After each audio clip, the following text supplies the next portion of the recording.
გავაკეთოთ ჟელე ამ ფორმაში.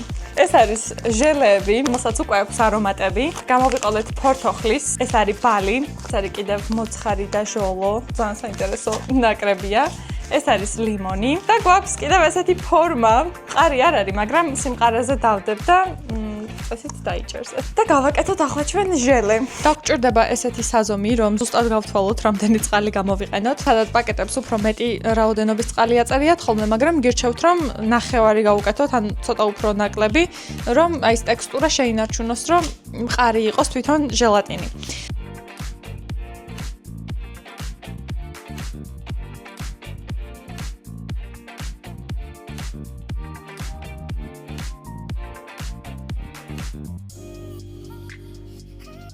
მოკლედ, ლიმონის ფენაც, როგორც ხედავთ, უკვე გამყარდა.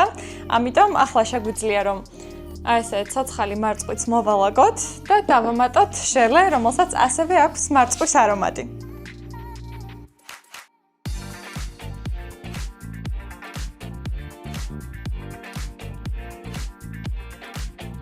გამყარდა ამასობაში ჩვენი მარწყვის ფენა. ახლა კი ბოლო ეტაპი სჯერია და ბოლო ფენად გამოვიყენებ ისევ ალუბალს.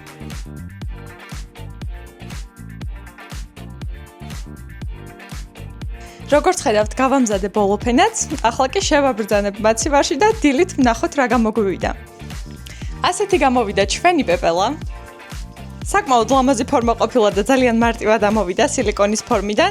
უბრალოდ ერთადერთი, რასაც შემდეგში გავითვალისწინებ, აი პირველ მასიურ ფენად გამოვიყენებ არაჟნის ფენას, რადგან ლიმონი, რაც ახლა გამოვიყენე, არ აღმოჩნდა საკმარისად კონტრასტული და არ დაეტყო ის აი თავიდან გემახსოვრებათ ცალ-ცალკე რო ჩავასხი ფენები, თუმცა არა უშავს, მაინც ძალიან ლამაზია და დარწმუნებული ვარ, რომ გემოც იდეალური ექნება.